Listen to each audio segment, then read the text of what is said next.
நாளையோட ஒரு மாதம் முடிவடைந்த நிலையில நல்லா செஞ்சுட்டு இருக்கிறாங்க. நிறைய மாற்றங்கள் இருக்குது. ஊழல் பெரிய அளவுல குறைஞ்சிருக்கு. மின்சாரத்துறையில கடந்த 4 ஆண்டுகள்ல 4 முறை மின் கட்டணத்தை உயர்த்திருக்கிறார். 56% உயர்த்திருக்கிறார். இதுல 1.5 லட்சம் கோடி ரூபாய் கூடுதலா மின்சாரத்துறைக்கு வருமானம் வந்தும் நட்டத்துல ஓடிட்டு இருக்கு. ஊழல் தான்.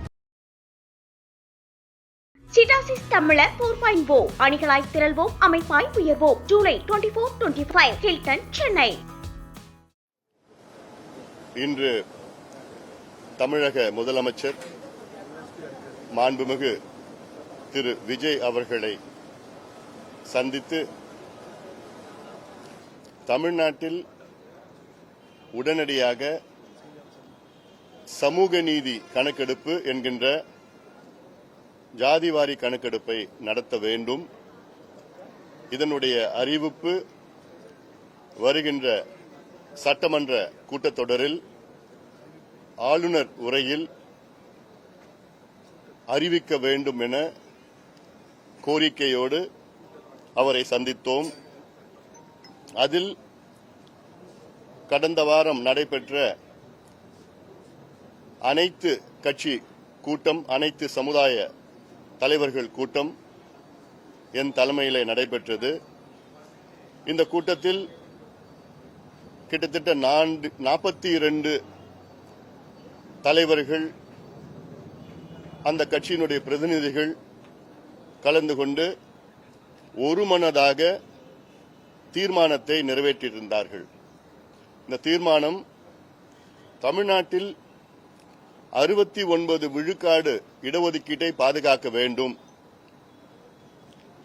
அடுத்தது 95 ஆண்டுகளுக்கு முன்பு வெள்ளையர் காலத்திலே நடைபெற்ற ஜாதிவாரி கணக்கெடுப்பு தரவுகளை வைத்துதான் இன்னும் தமிழ்நாடு மற்றும் இந்தியாவிலே இடஒதுக்கீடு போன்ற நடவடிக்கைகள் அரசு வழங்கிக் கொண்டிருக்கிறது. இந்த பழைய தரவுகள் போதுமானது இல்லை, இதை நாங்கள் ஏற்க மாட்டோம் என்று உச்சநீதிமன்றமும் உயர்நீதிமன்றங்களும், இந்தியா முழுவதும் இருக்கின்ற உயர்நீதிமன்றங்களும் அதை ஏற்றுக்கொள்ளாத சூழலில் நவீன தரவுகள் வேண்டும் என்ற கோரிக்கை, அதற்காக உடனடியாக தமிழ்நாட்டிலே கணக்கெடுப்பு நடத்த வேண்டும் என்று ஒரு கோரிக்கை வைத்தோம். நடந்து முடிந்த அனைத்து கட்சி, அனைத்து தலைவர்கள் கூட்டம் அவர்கள் சார்பிலே இன்று மாண்புமிகு முதலமைச்சர் அவர்களை இன்று நாங்கள் சந்தித்திருக்கின்றோம். அது மட்டுமல்ல, தமிழக வெற்றி கழகம் இன்று ஆட்சிக்கு வந்திருக்கிறது. முதலமைச்சர் விஜய் அவர்கள் தேர்தலுக்கு முன்பு அவர்களுடைய கட்சி தேர்தல் அறிக்கையை வெளியிட்டார். அந்த தேர்தல் அறிக்கையில் முதல் வாக்குறுதி தமிழ்நாட்டில் உள்ள அனைத்து சமுதாயங்களும் சமூக நீதி வாரியாக பிரதிநிதித்துவம் இருக்க வேண்டும், அதற்கு சாதிவாரி கணக்கெடுப்பு நடத்த வேண்டும் என்று அவர்களுடைய முதல் வாக்குறுதி. அதையும் ஞாபகப்படுத்தினேன். அதை அவரும் சொல்லியிருந்தார். நாங்கள் எல்லாம் இதை மக்களுக்கு உறுதி கொடுத்திருக்கின்றோம் என்று சொல்லியிருந்தார்கள். ஆக எங்களுடைய எதிர்பார்ப்பு தமிழ்நாட்டில் கணக்கெடுப்பு நடத்த வேண்டும். மத்திய அரசு சாதிவாரி கணக்கெடுப்பு, காஸ்ட் சர்வே என்கின்ற மக்கள் தொகை கணக்கெடுப்பிலே கூடுதலாக அதை நடத்த திட்டமிட்டிருக்கின்றார்கள். மத்திய அரசு நடத்துகின்ற அந்த கணக்கெடுப்பு என்பது இது மேக்ரோ லெவல் கணக்கு. இது ஏதோ தலைகளை எண்ணுகின்ற கணக்கு. மாநில அரசு எடுத்தால்தான் இது மைக்ரோ லெவல், துல்லியமாக தமிழ்நாட்டில் உள்ள 8 கோடி மக்களுடைய நிலை, 2.25 கோடி குடும்பங்களுடைய துல்லியமான நிலையை, சமூக பொருளாதார கல்வி நிலையை துல்லியமாக எடுக்க முடியும். எடுத்து இல்லாதவர்களுக்கு வழங்குவது, இல்லாதவர்களுக்கு கொடுப்பதுதான் சமூக நீதி. அந்த கணக்கெடுப்பை உடனடியாக நடத்த வேண்டும். இதில் கர்நாடகா 2 முறை எடுத்துவிட்டார்கள், தெலுங்கானா முடித்து விட்டார்கள், பீகார் முடித்து விட்டார்கள், ஆந்திரா, ஒரிசா, ஜார்க்கண்ட் நடத்தி கொண்டிருக்கின்றார்கள். ஆக சமூக நீதி பிறப்பிடம் தமிழ்நாடு. அப்படி தமிழ்நாட்டில் இதுக்கு முன்பு எடுக்கல, அவசியமா நீங்கள் எடுக்க வேண்டும் என்று வலியுறுத்தி நல்லா கேட்டுக்கிட்டாரு. நிச்சயமாக உறுதியாக நாங்கள் செய்கின்றோம். ரொம்ப பாசிட்டிவா இருந்தார். ஏன்னா எங்க தேர்தல் அறிக்கையிலையும் நாங்க சொல்லியிருக்கிறோம், தமிழ்நாடு மக்களுக்கு நாங்க செய்வோம் என்று அந்த நல்ல செய்தியை சொல்லியிருக்கிறாரு. ஆனாலும் எங்களுடைய கோரிக்கை கவர்னர் உரையில், ஆளுநர் உரையில் அவங்க அரசினுடைய கொள்கை முடிவாக அதை அறிவிக்க வேண்டும் என்ற கோரிக்கையை வைத்தோம். இதுதான் அனைத்து கட்சி கூட்டத்தினுடைய கோரிக்கை. அந்த அனைத்து கட்சி கூட்டத்தின் அத்துணை தலைவர்கள் சார்பிலே இன்று நான் முதலமைச்சரை சந்தித்திருக்கின்றோம். சந்திப்பு கிட்டத்தட்ட ஒரு 25 நிமிடங்கள் தெளிவா எக்ஸ்பிளைன் பண்ணிட்டேன். A to Z தமிழ்நாட்டுடைய சமூக நீதி வரலாறு, இடஒதுக்கீடு வரலாறு, 1921 தமிழ்நாட்டில் 100 விழுக்காடு இடஒதுக்கீடு அப்பொழுது இருக்கின்ற நம்முடைய ஜஸ்டிஸ் பார்ட்டி நீதி கட்சி அப்பொழுது கொடுத்தார்கள். ஆனால் அதை நடைமுறை 1927 வந்தது. அதன் பிறகு 1935 மத்திய அரசு, தமிழ்நாட்டில் இருக்கிற மத்திய அரசு நிறுவனங்களில் இடஒதுக்கீடு வழங்கப்பட்டது. அதன் பிறகு 1950 வழக்கு தொடரப்பட்டு இந்த இடஒதுக்கீடு ரத்து செய்யப்பட்டது. அதன் பிறகு தந்தை பெரியார் அவர்கள் போன்றவர்கள் எல்லாம் போராடி அதன் பிறகுதான் இந்திய அரசு முதல் அரசியல் சாசன சட்ட திருத்தம், ஃபர்ஸ்ட் கான்ஸ்டிடியூஷனல் அமெண்ட்மெண்ட் கொண்டு வந்தார்கள். அதன் பிறகுதான் தமிழ்நாட்டில் 40 விழுக்காடு இடஒதுக்கீடு 1951 கொடுத்தார்கள். இது 1954 41 உயர்ந்தது. அதன் பிறகு கலைஞர் அவர்கள் ஆட்சியில் 1971 இது 49 உயர்ந்தது.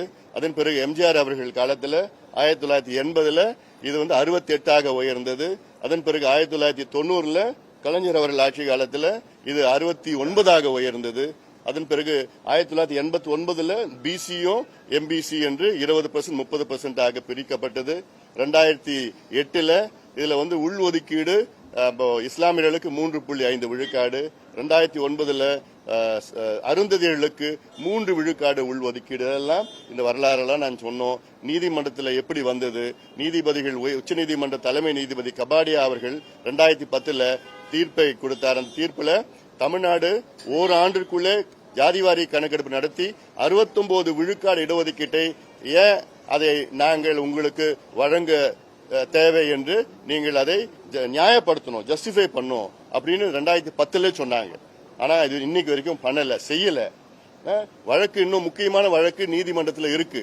இந்தியாவில் ஒரே மாநிலம் தமிழ்நாடுக்கு மட்டும்தான் 50 விழுக்காட்டிற்கு மேல் இடஒதுக்கீடு வழங்கப்பட்டிருக்கிறது, 69.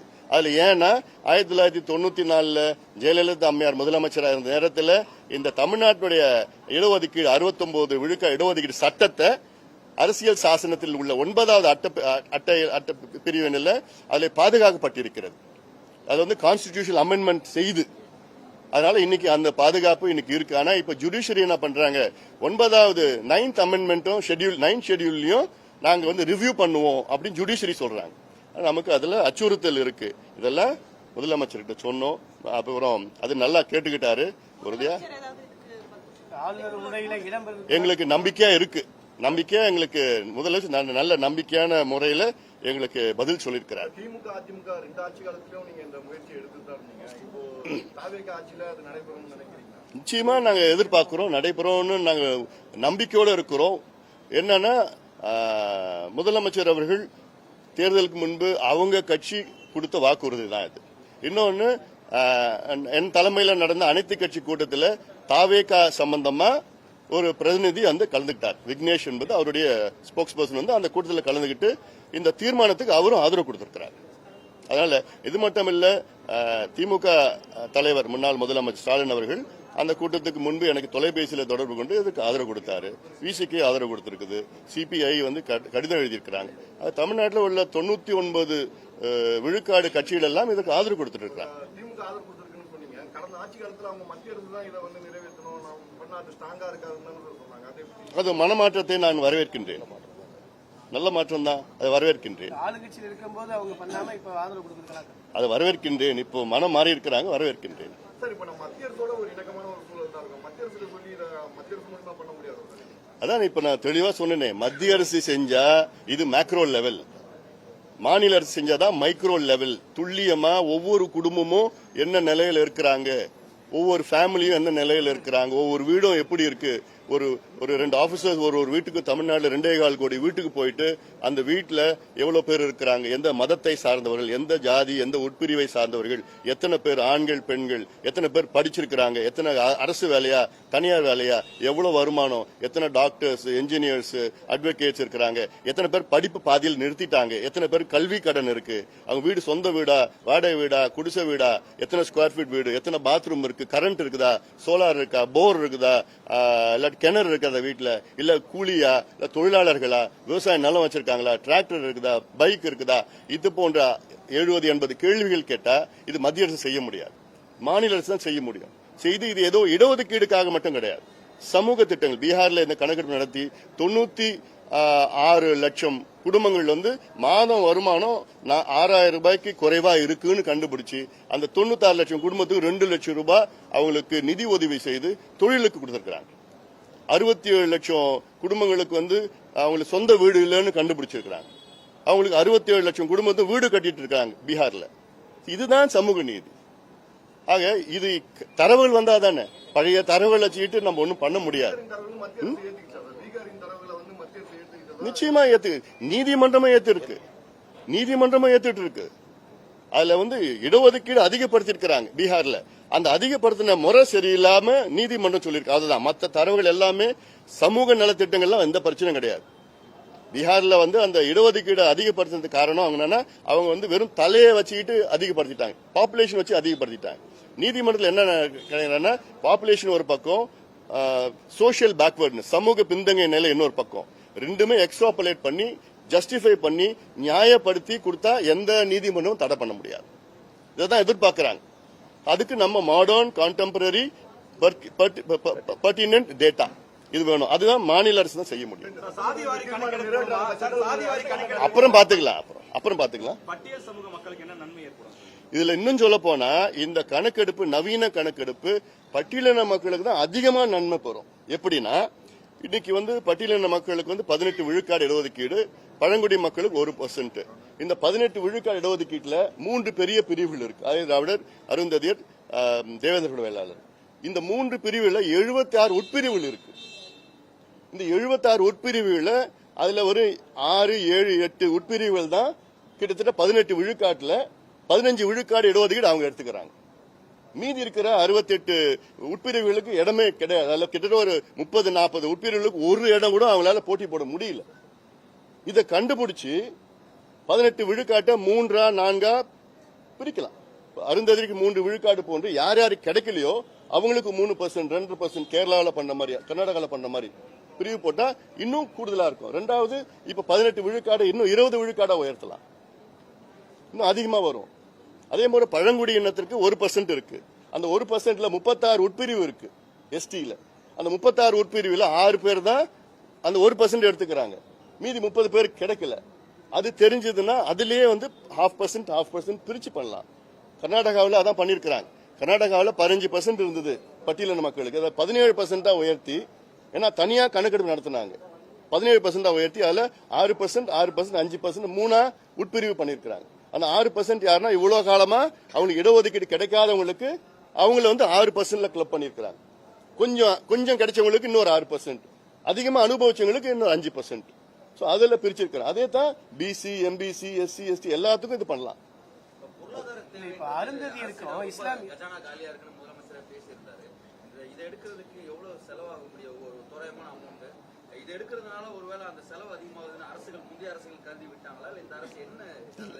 அதாவது இப்ப கடந்த ஆண்டு தமிழ்நாட்டினுடைய பட்ஜெட் 4.5 லட்சம் கோடி. தமிழ்நாட்டுக்கு இந்த கணக்கெடுப்பு நடத்தினா செலவு 700 கோடி அவ்வளவுதான் வரும். கர்நாடகாவில் 600 கோடி செலவு பண்ணாங்க. 1.5 மாசம் தான் ஆச்சு. 2 லட்சம் பேர் வச்சு எடுத்தாங்க. தமிழ்நாட்டில் 2.5 லட்சம் பேர், 3 லட்சம் பேர், 1.5 மாசம் 700 கோடி அவ்வளவுதான். 700 கோடி, 4.5 லட்சம் கோடியில் 700 கோடி அரசு பொறுத்த வரைக்கும் ஒரு பணம் கிடையாது. ஏன்னா இது சமூக நீதி பிரச்சனை. நம்ம சமூக நீதி பெறப்படும் தமிழ்நாடு, அதுல சமூக நீதிக்காக இது நிச்சயமா இது செயல்படுத்தணும். இஸ்லாமியருக்கும் அருந்தியருக்கும் கணக்கெடுப்பு நிற்கும் போது, இஸ்லாமியருக்கும் அருந்தியருக்கும் கணக்கெடுப்பு உள்ளுரிக்கை கொடுக்கும் போது அது ஏற்குது. ஆனா வன்னியர் கொடுக்கும்போது 10% ஏற்காதுக்கு நீதிமன்றத்தில் நிற்காதுக்கான இந்த தரவுகள் தான் கேட்கிறாங்க. இப்போ இஸ்லாமியர் கூட இருக்கிறாங்க, இஸ்லாமியர்களுக்கு வந்து பாத்தீங்கன்னா 7 உட்பிரிவு இருக்கு. இப்போ ஷியா, சன்னி, லப்பை, போரா அப்படிலாம் 7 உட்பிரிவு இருக்கு. அந்த 7 உட்பிரிவுல ஒரு உட்பிரிவு 2 உட்பிரிவு தான் எல்லா இடத்தையும் எடுத்துக்கிறாங்க. அந்த 3%ல 3% எடுத்துக்கிறாங்க. இது எடுத்தா எல்லாத்துக்கும் தான் இது பாதுகாப்பா இருக்கும். சார் அரசோட செயல்பாடு எப்படி தான் பாக்குறீங்க?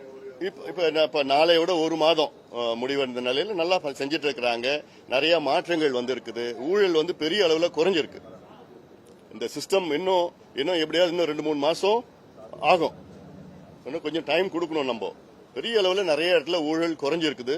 அந்த ஒரு சிஸ்டமா மாத்துறது, ஏன்னா இவங்க மாறி இருக்கிறாங்க, ஆனா அதிகாரிகள் இன்னும் மனசு மாறல. இன்னும் அவங்க மாற்றுறதுக்கு இன்னும் கொஞ்சம் டைம் இருக்கு.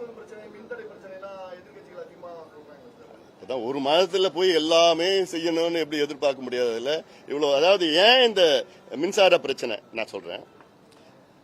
கடந்த 5 ஆண்டு காலத்துல திமுக ஆட்சியில ஒரு புதிய மின் திட்டம் கூட இவங்க கொண்டு வரல. இப்ப நிலுவையில் இருக்கிற திட்டம் கிட்டத்தட்ட 14,000 மெகாவாட் திட்டம் கடந்த 12 ஆண்டுகளாக நடைமுறைப்படுத்தல. அந்த 14,000 இப்ப தமிழ்நாட்டுடைய மின் தேவைகள் பாத்தீங்கன்னா பீக்ல 21,000 மெகாவாட். ஆனா தனியார் அரசு எல்லாம் சேர்ந்து உற்பத்தி பாத்தீங்கன்னா 36,000 மெகாவாட் இருக்கு. அந்த 36,000ல வந்து சீசனல் 9,000 மெகாவாட் வந்து சீசனல் இந்த காற்றாலைகள் இருக்கு. அதுல 9,000 மெகாவாட் அது வந்து மே, ஜூன், ஜூலை, ஆகஸ்ட் 4 மாசம் தான் வரும். இப்போ திமுக அரசுல புதுசா எதுவும் அறிவிக்கல, இருக்கிறதோடு நடைமுறைப்படுத்தல. இருக்கிறதுல எவ்வளவு பெண்டிங் இருந்தது, அதுல ஒண்ணு மட்டும்தான், அதுல 800 மெகாவாட் மட்டும்தான் இப்போ நடைமுறைப்படுத்தியிருந்தா கடைசியில. ஆக அவங்களுக்கு என்னன்னா, அரசு உற்பத்தி செய்கின்ற மின் ஆலைகள்ல ஒவ்வொரு யூனிட் வந்து 3 ரூபாயில இருந்து 3,000 ரூபாய் உற்பத்தி செய்யலாம். இன்னொன்னு அரசாங்கம் வந்து வாங்குது. அரசு உற்பத்தி செய்கின்ற மின் ஆலைகள்ல 3,000 ரூபாய் கொடுத்து ஒரு யூனிட் வாங்குது. தனியார் உற்பத்தி செய்கின்ற மின் ஆலைகள்ல இருந்து தமிழக அரசு 9 ரூபாயில இருந்து 15 ரூபாய் ஒரு யூனிட் வாங்குது. அதுல அப்போ கமிஷன் அதிகமா அதுல வரதுனால அவங்க யாருக்கும் வந்து அரசாங்கம் உற்பத்தி செய்யணும்னு விருப்பம் இல்லை கடந்த ஆட்சியில். அதனாலதான் இவ்வளோ நட்டம். இன்னொன்னு சொல்ல போனா மின்சாரத்துறையில கடந்த 4 ஆண்டுகள்ல 4 முறை மின் கட்டணத்தை உயர்த்திருக்கிறாங்க. 56% உயர்த்திருக்கிறாங்க. இதுல 1.5 லட்சம் கோடி ரூபாய் கூடுதலா மின்சாரத்துறைக்கு வருமானம் வந்தும் இன்னைக்கு நட்டத்தில் ஓடிட்டு இருக்கு. ஊழல் தான். டிரான்ஸ்பார்மர் ஊழல்லாம் பாத்தீங்க, 32 பேர் ஒரே டிட்டோ டெண்டர் கோட் பண்ணிருக்கிறாங்க. எவ்வளவு பேர் ஒரு மோசடி காட்டல் அது. இதெல்லாம் வந்து விசாரணை, இப்ப சிபிஐ விசாரணைன்னா இல்ல சிபிசி அதை இப்ப இந்த இதுல பட் சிபிஐ விசாரணை இதுதான் நாங்க தொடர்ந்து சொல்லிட்டு வரணும். இப்ப நாங்க மத்தெல்லாம் பதில் சொல்லிட்டு அதை தான் போடுவீங்க. இப்ப வந்தது நோக்கம், அப்புறம் வேற என்ன டைல்யூட் பண்ணிடுவீங்க. ஒன்னே நான் சொல்லிடுறேன். இன்னொன்னு நான் சொன்னது வந்து மேகதாது பிரச்சனை சம்பந்தமா அனைத்து கட்சி கூட்டத்தை நீங்க கூட்டுங்க, முதலமைச்சர் கூட்ட வேண்டும். ஏன்னா மேகதாது வந்து தமிழ்நாட்டினுடைய உயிர்நாடி பிரச்சனை. அதுவும் நான் சொல்லியிருக்கேன், முதலமைச்சர் நான் சொல்லியிருக்கேன். நான் நிச்சயமா அது ஒரு பாசிட்டிவா எடுத்திருக்கிறாரு. ஏன்னா இன்னைக்கு மேகதாது என்பது கர்நாடகாவில் உள்ள DK சிவகுமார் அவர்கள் முதலமைச்சர் ஆகிட்டார். அவர் வந்து அந்த ஏரியா கனகாபுர ஏரியா பக்கத்தில் பாத யாத்திரா அது யாத்திரா எல்லாம் பண்ணிக்கின்னு இப்ப இதை வச்சுதான் முதலமைச்சர் ஆயிருக்காரு. கர்நாடகாவில் 2028 தேர்தல் வர இருக்கிறது. அந்த தேர்தல் முடிக்கிற வரைக்கும் இது அவர் விட மாட்டார், இன்னும் அதிகமா தீவிரப்படுத்துவார். இப்ப DPR வந்து பண்ணிருக்கிறாங்க. DPR டீடைல் ப்ராஜெக்ட் ரிப்போர்ட் வந்து அதுல வந்து பண்ணலாம்னு வந்து அந்த நடுவர் மன்றம் இவங்களுக்கு மத்திய அரசு அனுமதி கொடுத்திருக்குது. இப்போ இந்த ப்ராசஸ் நடக்குது. அதனாலதான் இதை தீவிரமா நம்ம எதிர்க்கணும். ஏன்னா கர்நாடகாவில் 4 அணைகள் இருக்கு. KRS அணை, கிருஷ்ணராஜ சாகர் அணை, அது கபினி, ஹேமாவதி, ஹாரங்கி. இந்த 4 அணைகளுடைய கொள்ளளவு 115 TMC. இந்த மேகதாது அணை கட்ட போறது கிடையாது. கட்டினாங்கன்னா அது 70 TMC கூடுதலா. ஆக அவங்க கர்நாடகாவோட ஸ்டோரேஜ் கெப்பாசிட்டி பார்த்தீங்கன்னா 180 TMC உயரும். இப்பவே நமக்கு என்னன்னா மிச்ச நீர் தான் கொடுக்கறாங்க. காவிரி நடுவர் மன்றம் தீர்ப்பு என்னன்னா 177.25 TMC தமிழ்நாடு கொடுக்கணும்னு காவிரி நடுவர் மன்றம் கொடுத்திருக்காங்க. அந்த 177.25 TMC எப்படி கொடுக்கணும்னா ஜூன் மாசம், ஜூலை மாசம் 30, 40 TMC, 50, 48, 28 ஒவ்வொரு 12 மாசத்துக்கு ஷெட்யூல் பண்ணிருக்காங்க. ஆனா அந்த 12 மாசம் ஷெட்யூல்ல அவங்க கொடுக்கறது கிடையாது. அவங்களுக்கு 4 டேம் நிறைஞ்சிச்சு, தண்ணி வேற எங்கேயும் விட முடியாது. அந்த தண்ணியை தான் நமக்கு மிச்ச நீர் தான் நமக்கு கொடுக்கறாங்க.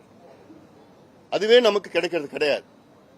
அதனால மேகதாது கட்டினாங்கன்னா அந்த மிச்ச நீரும் நமக்கு வராது, மிகப்பெரிய பிரச்சனை வரும்.